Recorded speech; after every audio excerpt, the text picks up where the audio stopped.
This girl is on fire.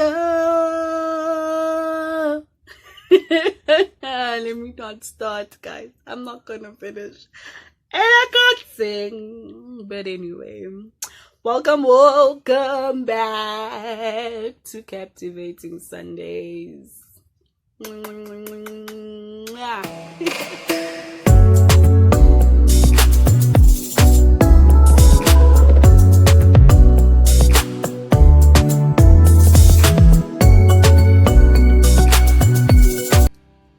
Hey fam, welcome back. Oh my word.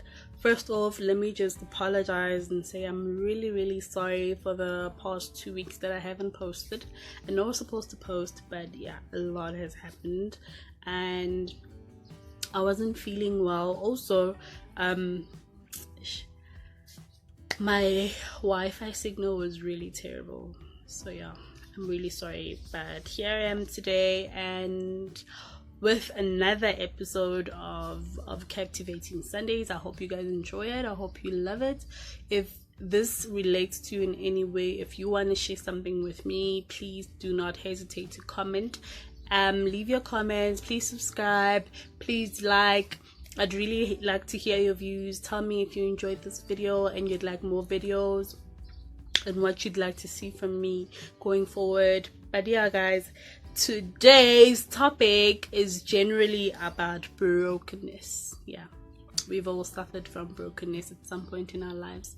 I think I just want to go back to last time's episode of my failed marriage and how I dealt with that, how I picked myself up, and now going forward, I'm just going to break down everything.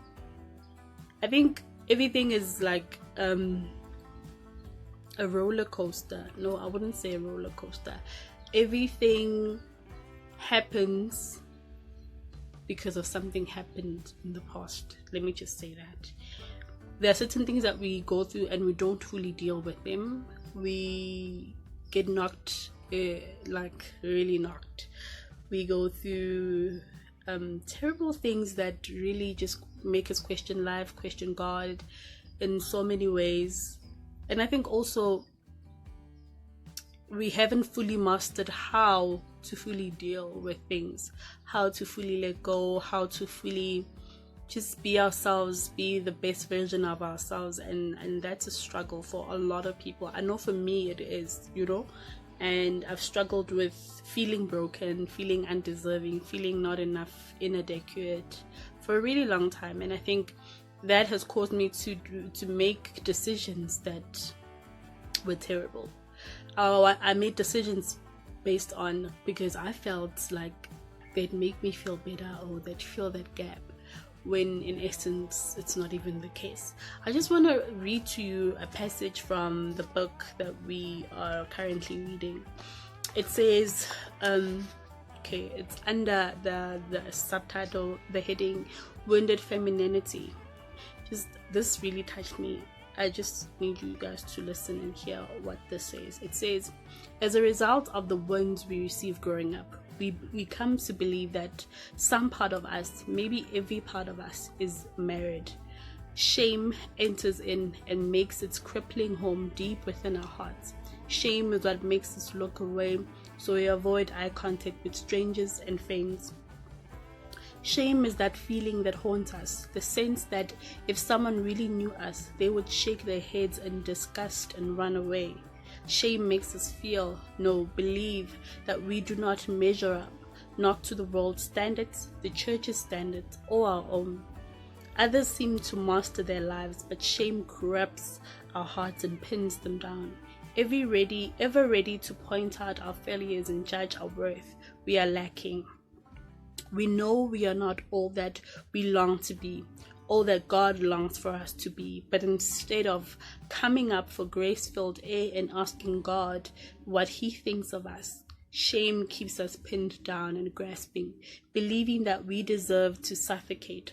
If we are not deemed worthy of love as children, it is incredibly difficult to believe we are worth loving as adults. Shame says we are unworthy, broken, and beyond repair. guys. Yeah, I read that, and the first time I read it, I was in tears because I literally, like, it took me back to a time where I felt I wasn't worth anything. And as a child growing up, being where you feel like you aren't good enough or pretty enough. I read something that said, on days you feel less loved by everyone else, you have to love yourself just as a little harder. Some days getting up in the morning will feel almost impossible. Wake up anyway and take each day as it comes. Summon the power within to release, to break free, to defeat, and to conquer. I'm not going to go much into it, but I just wanted to say that, you know, at some point we all feel broken. We all feel like, you know, there's something lacking within ourselves. I mean, taking me back to, I think, the many times that I found myself in broken relationships, basically just settling and not feeling like, you know, I deserved to actually fight for a proper relationship. Just staying in relationships that were not conducive to my growth, that were toxic, that had less love, that I was more in love with the person than they were with me. And that being okay was simply because of all the brokenness that I had dealt with in the past, all my brokenness that I didn't fully heal from. I remember there was a day when I felt it was enough. I remember that evening I cried, I prayed, and I cried so much, and I was like, God, forgive me for accepting less than I am worth. Forgive me for not seeing what you wanted me to see about myself. You know, forgive me for settling. Forgive me for, you know, selling myself short and selling myself cheap. I mean, if you're not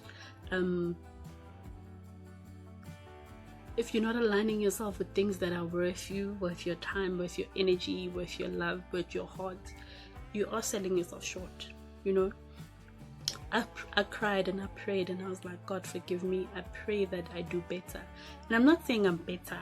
I'm not saying I have it all figured out now. I don't have it all figured out now. Like, I still struggle here and there, but I know better than I did then, and I'm working on that. We all are wounded.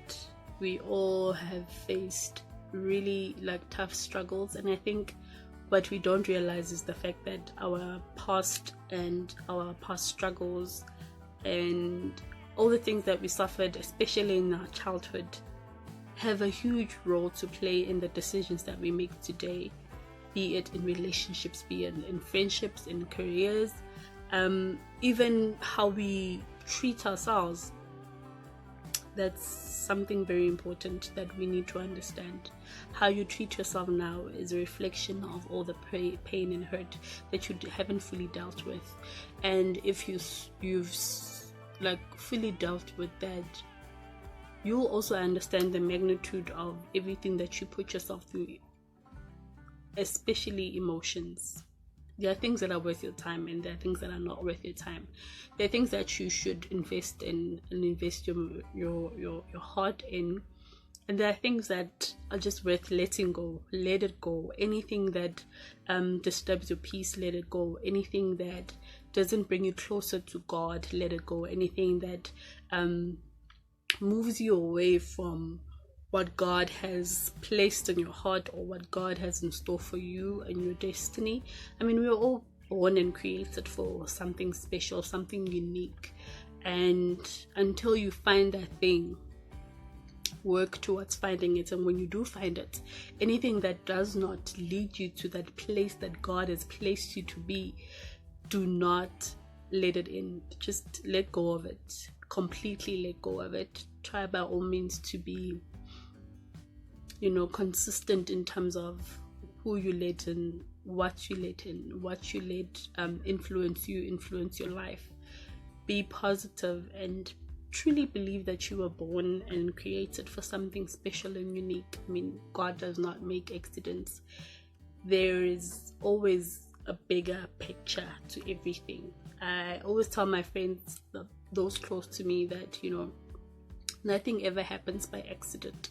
We are meant to learn from something. We are meant to grow from something, and even if it's hard to fathom and hard to understand, God allows something, even if it isn't directly from Him. If the devil brings something to your life, God will allow it for a reason. He does not allow anything that does not bring Him glory. Despite the devil trying to test you, if it's gonna bring God the glory in the end, He's gonna allow it. So trust in the process. Trust that God loves you, and that nothing is ever by accident. You are here for a reason. So I just want to leave you guys with a note, a purely sound note, that just dig deep within yourself, dig deep within your heart, understand what is it that has broken you. Be it you didn't receive enough love as a child, be it maybe your biological father left you and you didn't fully heal from that. Maybe your mom or your dad is toxic, or you were born or raised in a toxic environment, and it has caused you so much hurt and pain that you haven't even fully dealt with it. Fully deal with that. Understand where your frustrations and anger come from. Confront them and heal. Do everything and anything you can to heal. Pray about it if you can. Meditate about it if you can. It's possible to be yourself again. It's possible to be the best version of yourself in any way that you feel or deem necessary. Just be patient with yourself. Like I said in the last segment, you need to be patient with yourself. That's the greatest thing and the best thing that you can do for yourself, is to be patient with yourself. Love yourself fully and wholly. First, love yourself before you love anyone else. And on that note, I just want to say, going back to me settling in relationships and just trying to find that person that's just gonna fill that void, I've come too far, and now I realize what I deserve. I realize what I want and what I don't want. I want a relationship, I don't need one. That's the first step. The second step is wait. I watched a really nice movie yesterday on Netflix, Seriously Single, and I love how it ended, because there was a twist. You know how romantic movies are always like, there's happy endings and this one ends up with the guy, but this time, no, this girl did not end up with the guy, and it was solemnly like a decision that she took, because she felt she wanted a relationship so desperately. She wasn't even in love with the guy, and she realized that it wasn't about the guy. It was generally just about her not wanting to be alone. And when she finally realized that, she stopped settling, and she made a decision not to actually marry the guy, which was amazing. It was liberating, and it made me go back to how just understanding who you are and how important it is to embrace your singleness and work on yourself within that singleness, so that when you finally meet the right guy, you're able to love, you're able to embrace the love completely, you're able to give the best version of yourself to that deserving man. And instead of just rushing to be in a relationship for the sake of not being alone, you actually be in a relationship because you genuinely want to be with that person. So I really love that. Sure, you guys should actually go and watch it if you can. It's a really nice movie. I was so impressed. It's a South African movie, so I was really impressed. It's actually really, really good. So yeah, guys, thank you so much for tuning in. I'm not going to be too long like I was the first time. I'll just be short. I don't want to take too much of your time, but I thank you and appreciate your love and your support. I hope that this segment actually spoke to you in one way or another. Can't wait to be with you and share with you on my next segment. I hope that it'll be just as an eye-opener as it has been for me. Well, my journey basically. I hope that you embark on your journey, your personal journey, with love and light, and be very, very kinder to yourself. I thank you guys. Take care. I love you so much. Bye, friends.